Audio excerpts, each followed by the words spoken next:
Parang mura lang no? Sakto lang ba yan? Oo, Nad, pwede na yan. Pwede na? Babala ka ba? Nakabumili niyan? Parang pre. Pero, Hilig mo talaga yung ganyan, ano? tol, hilig ko talaga. Okay na yan no? Oo, ikaw, sige, kunin mo na. Kunin ko na talaga tol. Kunin mo na nga, Pwede pre. na yan, tol. BBM ko na tol. Bagay na bagay sa'yo, naman may pera ka naman eh. Oo, malapit lang pati. Hindi mo pa. Uy, pre, nalaglag yung wallet ng lalaki, oh. Oo nga, no? Boss! Wallet mo, nalaglag! Boss! Boss!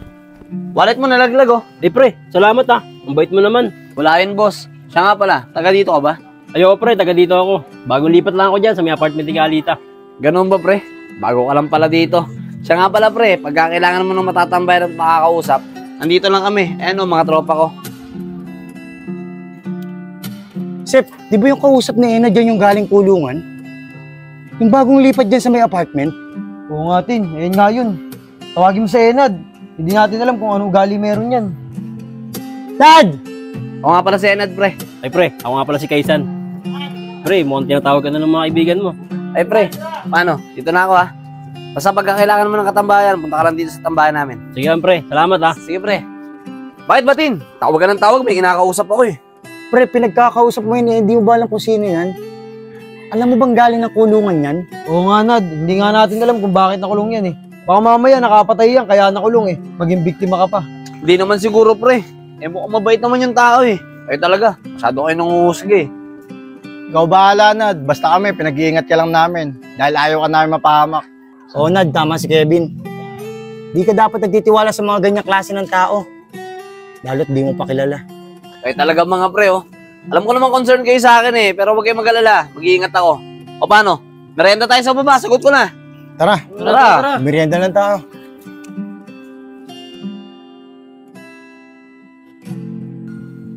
Oh, mga pre. May naghahamon sa atin, taga-kabilang barangay eh. Basketball, kaso pustahan daw eh. Sige, Tol. Di ako dyan. Kahit masakit pa ako, lalaro ako. Ako din. Laban yan. Pustahan yan, eh. Ay pre, hindi ako makakalaro. Wala akong pamusta eh. Sus. Ako nang bahala sa'yo, Kevin, ha? Pupusta kita basta maglaro ka lang, ha? Tin, ano oras daw ba laro? Alas 3 daw ng hapon eh. Eh kaso, kulang tayo ng player eh. Aapat lang tayo. Paano yan? Huwag ka na mag-alala, Sep. Ako na bahala maghanap na isa pang player natin.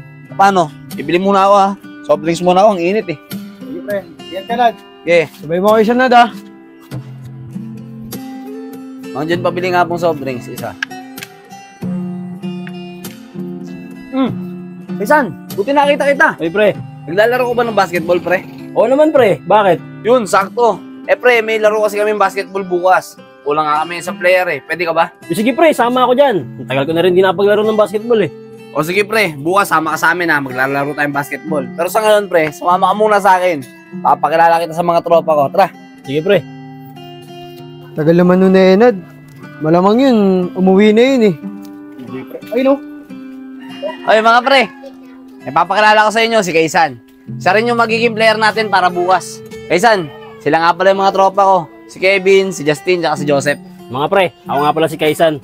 Oo, kilala ka na namin. Di ba ikaw yung bagong lipat dyan sa apartment ni Galita? Oo nga, di ba ikaw yung kalalaya lang? Siya nga pala, ano nga pala naging kaso mo? Oo nga, Kaisan. Kung di mo mamasamain, pwede man naming malaman kung ano naging kaso mo, kung bakit ka nakulong. Yung mga pinsan ko kasi pre, nagnakaw ng motor. Tapos sa nila binenta. Eh, hindi ko naman alam na nakaw pala yung motor na yun. Ayun, nadamay ako. Yun naman pala mga pre. Sabi ko sa inyo, mabait to si Kaisan, eh. Nadami lang talaga sa mga kasalanan ng pinsan niya. Ganun ba? Sige, okay na yan. Basta bukas ha. Hanggang mo na lang pagpunta dito sa Kubo. Alas 3 ha. Sige mga pre, agahan ko bukas.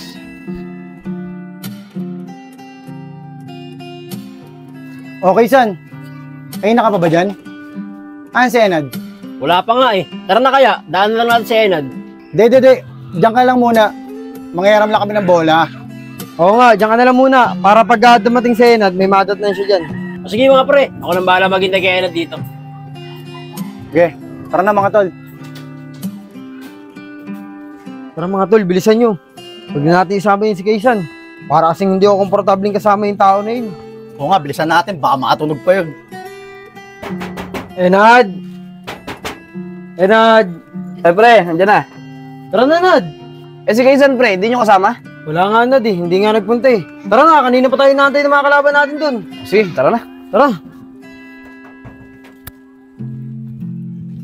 Uy, Nad, kung ako sa'yo, huwag ka na magdididikit doon kay Kaysan. Masama ako tagpo sa tao na yun. Mukhang gagawa ng hindi maganda yun. Tsaka, huwag ka na maghanap ng ibang kaibigan. Dito mo kami mga kaibigan mo. Di yan mga pre. Mukhang nagbago na naman na yung tao eh. Ay talaga oh.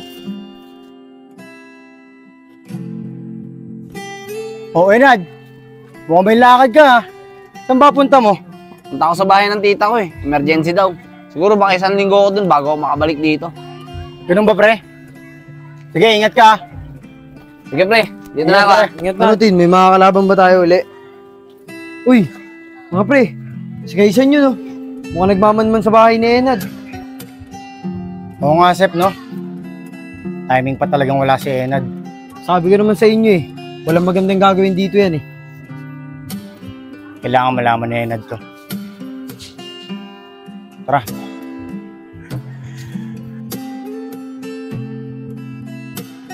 Sep, kano nabenta yun sa'yo? 1.5 lang nabenta din. Eh, Ay. ikaw? Payat. Sa akin, pre, 2.5. Ikaw, Kebs? 2,000 lang, Tin. Nadali ko na. Kailangan ko kasi ng pera. Saan na kaya sila? Sana naman nandito sila kala Justin. Ayos din pala eh, no? Sep, baka may iba ka pang alam na pagkakakitaan dyan. Si Enad. Justin? Uy, Nad? mga pre. Nandiyan pala kayo. Kanina ko pa kayo hinahanap eh. Uy, Nad. Kailan ka ba dumating, Nad? Tara, pasok ka. Kakarating ko nga lang pre. Kaso may problema. Oh, pre, anong problema? Sabihin mo sa amin, baka makatulong kami. Pinasok yung bahay ko pre. Yung mga pinundar kong gamit, ninakaw. Talagang yung mamahalin pa kinuha. Ano pre, nanakawan ka? Pre, may kutob ako. Kung sino kumuha ng mga gamit mo. Si Kaysan yun. Di ba mga pre? Oo, pre. Tsaka nang pag-alis mo, pre, nakita namin si Kaysan umaali-aligid sa bahay nyo. Sabi ko naman sa'yo pre, huwag ka na magtiwala dun eh. Talagang mga pre. Nagawa sa akin ni Kaysan yun. Sana pala, nung una pa lang, nakinig na ako sa inyo. Hindi sana ako nanakawan ngayon. Mga pre, pwede nyo ba akong samahan? Puntahan natin si Kaysan. Eh, Nad, alam ko, wala na dyan si Kaysan. Lumipat na ang bahay. Pero, Nad, huwag ka mag-alala. Kapag nakita namin si Kaysan, sasabihin namin kaagad sa'yo. Salamat sa inyo mga pre ah. Buti nilang talaga may kaibigan na akong mga tulad nyo. Wala yun, pre. Mga pre, magantay-antay lang kayo. Naghahanap lang ako ng madidiscard. Mga pre, tara samahan nyo ako. Alam ko na yung bahay ni Kaysan. Tumawag na rin ako ng barangay para huliin yung nagnakaw ng mga gamit ko. Oh, ano pang inaantay natin? Puntahan na natin. Oo nga, Nad, tara. Para mabigyan na ng leksyon yung Kaysan na yan. Tara! Ano, Nad? Saan ba dito yung bahay nila Kaysan? Dito pre oh. Atayin nyo ako, kakatukin ko lang. Ako po. Yan. Uy, Nad, ba't ka nandito? Tsaka paano mo nalaman yung bahay ko? Hindi na mahalaga yun. Nagpunta ako dito para kunin ko yung mga gamit ko na ninakaw mo sa akin. Oo nga. Balik mo yung mga gamit niya, Nad. Dinakaw ka. Nad, wala akong kinalaman dyan. Huwag ka na magmangmangan pre. Saka huwag ka mag-alala. Tumawag na rin ako ng barangay para lutasin tong problema na to. Uy, Nad, ito na ata yung mga barangay na tinawag mo. Pasok po kayo. Ah, sir. Datamputin na ba namin yung nareklamo nyo? Oh, damputin nyo na yan, sir. Magnanakaw yan. Sige boss, pakidambot na po. Para maturuan na rin ang leksyon. Mga pre, damputin na natin. Oh, sir, nagkakamali kayo. Ba't kami huliin nyo? Wala na, gano'n to. Mga pre, alam ko na ang totoo. Sinabi na sa akin lahat ni Kaysan tunay na nangyari. Init. Dapat pala, nagmotor na lang ako eh. Kaysan? Uy, Nad, Buti naman nakita kita. Bakit mo naman ako ninakawan? Ang ganda ng pakisama ko sa'yo ah. Bakit pati ako tinalo mo? nagkakamali ka dyan, Nad. Hindi ako yung nagnakaw sa'yo. Mga kaibigan mo ang tunay na nagnakaw. Sinubukan ko silang pigilan, pero hindi ko kinaya. Ang ginawa nila sa akin, binigbog lang nila ako, pinagbantaan. Kailangan nyo ba ng pera? May alam mo kung pagkakakitaan. Hindi nakatambay ah. Ano yung pinag-uusapan nila? Ano bang pagkakakitaan niya, Sep? Sama ako dyan. Di ba, walang tao sa bahay ni Leonard. Marami siyang gamit doon na pwede natin ibenta. Ano, pasukin natin yung bahay ni Leonard. Sep, mukhang delikado yan ah. Pero, sige, sama ako dyan.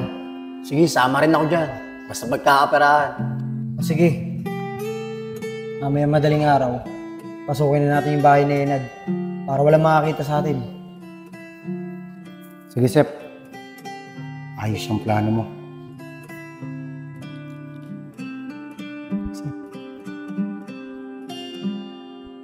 Yun nyo, may tao. Ano, Sep? Buksan mo na? Ito lang, wait lang, malapit na. Ayun, bukas na. Sige, dahan-dahan ka lang. Pasok, pasok, pasok. Bilis.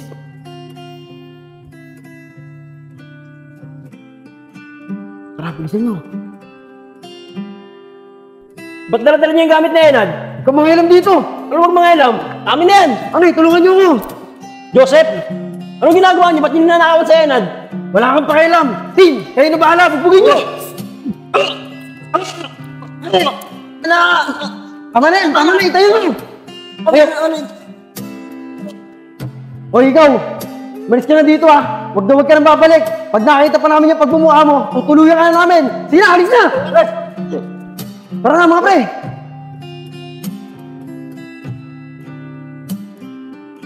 At yun ang dahilan, pre. Kaya umalis ako sa lugar niyo. Hindi na ako nagpakita sa'yo. Ganun ba, pre? Kaisan, pasensya ka na. Napagbintangan pa kita sa mga kalokohang ginawa ng kaibigan ko. Pero pre, may naisip na akong plano para bigyan ng leksyon yung mga kaibigan ko. Kaya sana pre, makipagtulungan ka sa akin. Sige Nad, walang problema. Magkipagtulungan ako sa'yo. Salamat, Kaisan.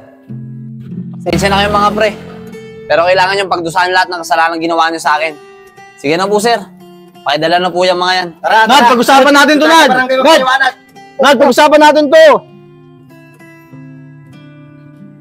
Kaisan, maraming salamat ah. Ngayon alam ko na hindi sukatan ng tagal ng pinagsamahan para malaman mo sino talagang tunay mong kaibigan. Tama yun, Nad. Maraming salamat, pre.